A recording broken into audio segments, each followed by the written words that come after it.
These were the 10 fragrances that started the collection for their respective fragrance houses. Let's get on into it. Welcome back to the channel, everyone. These are Maria here. Yes, these are the 10 fragrances that started their respective collections from each house. So I have 10, yes, and this is a mix of niche and designer. Actually, it's pretty much evenly matched now I'm looking at it. What does that mean? I mean, I purchased one, and this was the one I fell in love with first from their respective houses, and then I have since purchased multiple from each house represented. A lot of these houses should not be a shock to you if you've been here any amount of time. You would know and recognize a lot of these. But alas, lipstick of the day today, everyone. I'm rocking out with MAC, and this is Peachy New Year. Yes, Peachy New Year. Literally a peach lipstick is what it is. Let me know what you think in the comments below. And of course, details on the face, beauty details, and all of these fragrances will be in the description box listed, so you don't have to ask questions about it. Next up, we have fragrance of the day. It is summer to me, and here we are. So this is Leisure in Paradise from Simone Andreoli. I am wearing her. She is a very juicy and creamy good time. I might as well be on vacation right now wearing this. I'm here for it.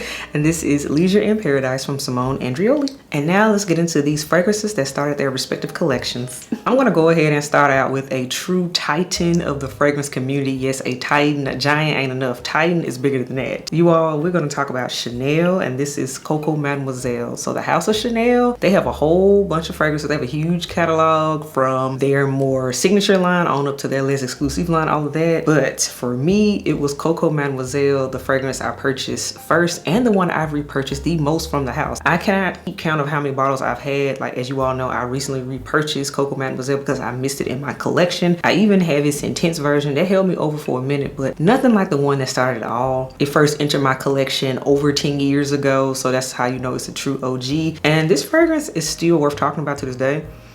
In fact, this fragrance really deserves even more credit just beyond my own personal collection, because this DNA has inspired so many other fragrances. The pink juice, it's a fruituli, that whole classification of fragrances. This scent right here has been tried to be replicated by so many people. It's not even funny at this point. Beautiful scent, orange blossom, florals, patchouli, femininity. It still turns heads to this day, but most importantly, this was the scent that started my Chanel collection, so we have to give her flowers, and that again is Coco Chanel Mademoiselle. Now this next house, I own a ton from this house. I need to do a new ranking video now I think about it. This is the house of Tom Ford, and for me, this was the scent that I was like, I need her. Paid for it in Sephora, smelled it, I was like, I need her, and I have so many scent memories tied to this scent. I've had it for years. It's been a repurchase for sure, and this is Velvet Orchid. Yes, Velvet Orchid. The funny thing, I smelled Black Orchid first, but it wasn't my first purchase. I purchased Black Orchid second, but Velvet Orchid was the one I said, oh no, I need her. This was my going out scent for years, especially when I was in the clubs and all that. This was my club scent. You want to talk about a scent that left a trail, an impression before we was really deep into doing all of that? It's this scent.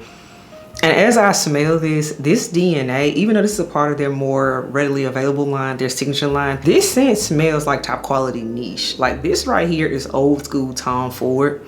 This is what made me fall in love with the house, fall in love with the brand. I want Tom Ford to get back to this type of inspo, Velvet Orchid, because it's like, yes, it's floral, there's violets, but there's like myrrh in here. It's kind of resinous too. It's silky, it's sexy, and I'm just here for it still to this day in 2024. A for lifer to this day. I know Tom Ford comes out with 1 million fragrances every year, but that's cute and all, but it's something about Velvet Orchid that's gonna always be in my collection. And again, she's the one that started it all, and that again is Tom Ford's Velvet Orchid. Now this next fragrance is from the house of Killian. If you've heard me talk about this one, you know this scent, it truly was a love at first sniff, and it started my whole Killian collection. And this is Killian's Good Girl Gone Bad. This is the fragrance that made me fall in love with the note of osmanthus. I didn't know I liked osmanthus until I smelled this one. Osmanthus tuberose, it's like fresh and floral to this day. I still feel that way about this scent. This is still my favorite. I want to say, ooh, is it still my top Killian? I have so many now. Okay, we need to do a ranking video of my Killian collection now. Okay, now I think about it, however, but Good Girl Gone Bad, she started the collection. That is why she's in this video. She's so good. She was the one that was the it girl before Love Don't Be Shy, from my understanding, what I was told. And to me, I still feel like, oh, she has a special place in my heart. She does, she does. Don't get me wrong. This is what started my love for the House of Killian, because I think I'm like, what, 13 fragrances deep now? But something about this scent, every time I spray and I wear it, it just takes me back to when I first smelled it again. I'm like, yep, this is why I love this house. Even though some of the newer releases have been kind of hit or miss for me, something about them OGs. Something about them OGs. And again, that is Killian's Good Girl Gone Bad. Next fragrance, this is from the house of Memo Paris. And this is Memo Paris Centra. This was the first one I ever got from the house. This is when if you all remember about 2021, that's when I really say it blew up. This thing blew up all over fragrance, like community. TikTok not so much then, because everybody was still dancing on TikTok at that point. But fragrance, YouTube and Instagram in particular, Memo Centra.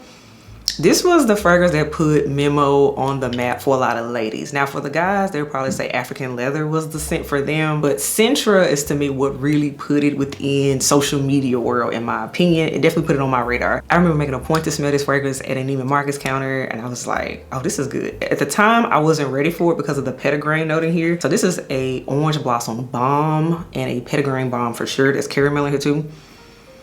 It's fresh floral but sweet, and it's slightly bitter again because of that petitgrain. This is a scent I'm glad I could appreciate because I was further in my niche journey, and that's when I could get it. I got it last year, and dare I say, this is still one of my absolute favorites of Memo because this is the one that started it all for me. Oftentimes people compare this scent to Killian's Love Don't Be Shy, but they go in different directions in my opinion, which that's a topic for another day. But yeah, Centra, she was the one that started all, and you all know 2024, especially Q1 2024, has been about Memo Paris for me. So I had to put this fragrance in this video for sure, and it's still a heavy rotation reach for me. And my juice has gotten darker. I'm loving it, it's richer. So again, that is Memo Paris Centra. This next fragrance is from the house of Jomashop, and wow, I remember the first time I smelled this. I had heard about it, but I had never smelled it, and luckily I was sent some samples of it from one of my subscribers, and I smelled this one. I was like, oh, I need her first. I need her first. Herba Pura. Herba Pura.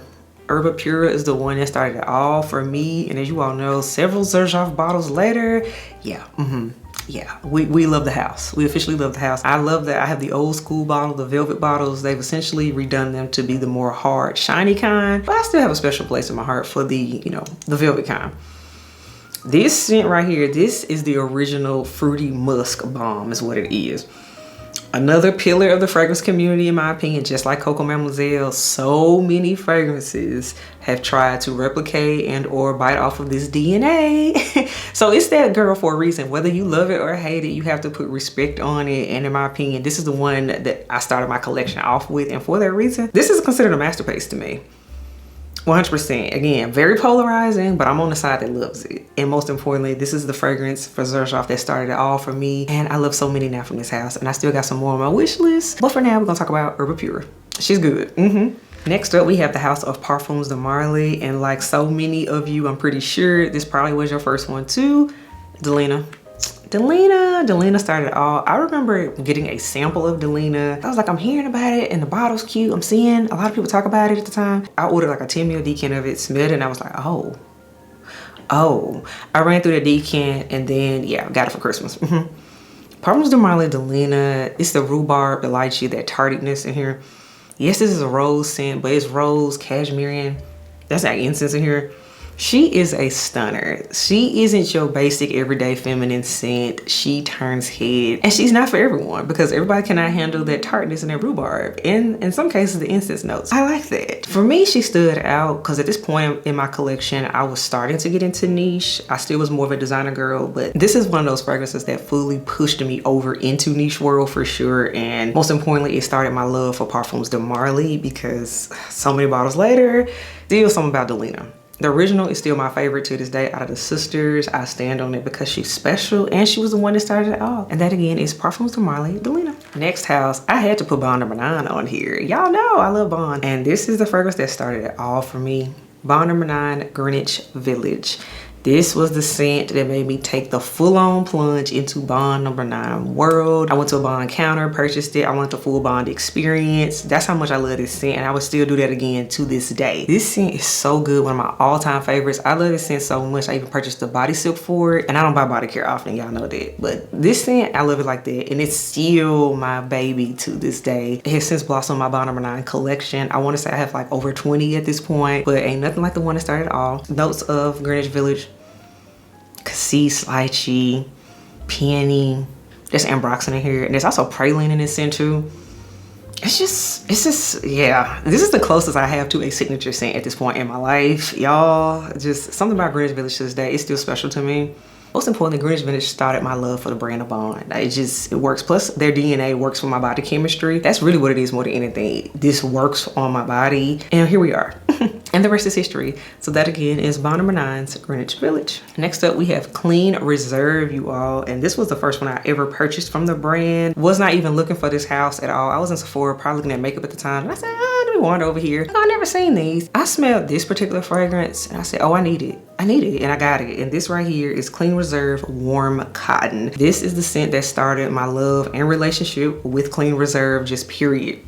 Love this scent. And even though they have like formal notes, let's see, we got like aldehydes, the water cord, there's floral cords, musk in here and all that. What this smells like to me is literal powdered detergent. Yes, literal powdered laundry detergent. Not liquid, it has to be powdered. That is what this smells like to me. And I love wearing this when I wear like a white t-shirt. And most importantly, it sticks. So it's definitely, it has classified as a floral aldehydic fragrance, and I 100% agree with that. But this is the one that started it all for me. They have a ton of other fragrances. I have a big collection at this point, but this one, when I want to smell laundry clean, nothing is touching this one to me because it smells like the actual powder. Just pure laundry detergent powder is what this smells like.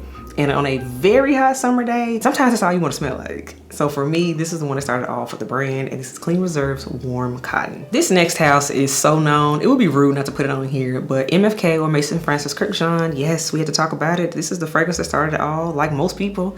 Baccarat Rouge 540, the EDP. Although, fun fact, I actually ended up getting the EDP and the extrait for the same birthday. I don't know how that happened. However, the EDP is what I smelled first. I sampled for an entire year. This was the first one I ever smelled. And so therefore, this is the one that started all. So I have to give the EDP its respect and love. This again, another pillar of the fragrance community and a pillar in my collection. This was one of the first ones that plunged me into niche world. I have to give it their respect. Saffron, jasmine, amberwood, ambergris in here. There's a little woodiness too. Of course, it does a disappearing act depending on the time of year. But one thing about this scent, the scent trail in here is unmatched. Like one thing, I don't care where I am. If somebody has on Baccarat, I'm gonna smell it. So if you wanna be noticed, if you want people to smell you, this scent is still that. Even to this day, I can wear it, although I've had my bottle for a minute. As you all can see, I have basically used this thing up. I might have to get a new bottle probably soon. Although this is a scent I've bathed in over the years. When I tell you, people can smell this a mile away. I smell it on other people. I'm like, you wearing Baccarat, aren't you? They're like, yep. It doesn't matter. I can be in the grocery store. This is a scent that you can just smell. It's a crowd pleaser. It's easy. It's just something about it. And to me, ain't nothing like the original. I know many people dupe it, clone it out.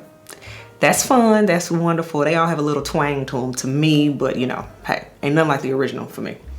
And that again is Baccarat Rouge 540, the EDP. And then the last fragrance is from the house of Valentino. Yes, Valentino has had a lot of fragrances. However, this was the one that put this house on the map for me, and I'm pretty sure for a lot of you. And this is Valentino's Donna Born in Roma. Donna Born in Roma. Again, the house has been around. But then what was also interesting was that this fragrance blew up like 2 years after it came out. It had like a delayed effect. It was really interesting. I remember having to chase this scent down because it was so popular, but then I smelled it for myself most importantly, and I was like, oh, I see what the girls are talking about. Mainly notes in here, y'all: jasmine sandbag, cashmere, and bourbon vanilla. And this is a bourbon vanilla fragrance for sure. And it lasts. This is one that's a crowd pleaser. It's rich, it's sweet. It's definitely a fun scent. I love it more so for cold weather in my opinion, especially now they have a lot of flankers out of it. And I do have several of the flankers. But for me, Donna Born in Roma, she was worth the hype, and she was worth me getting and starting my Valentino collection. This is still a love to this day. It still is. This is smelling really good. I know it's June. I know I wouldn't wear it right now, but maybe for date night. Okay. But again, that is Valentino's Donna Born in Roma. She's an icon, a modern icon for sure. she's very good to this day. Yeah. So all right, everyone, that wraps up my video. Those are the 10 fragrances that started their respective collections. Let me know what you think. I could have done some other fragrance houses for sure, but I wanted to keep it, you know, a little bit more narrowed down and keep it up to 10, you know, keep it out there. So let me know what you think. And I'm thinking about all my memories I have with these scents because, again, they started it all. So the first one of a collection is always special. That's just what I think. So let me know what you think about the video. And of course, I will catch y'all in the next one. Bye.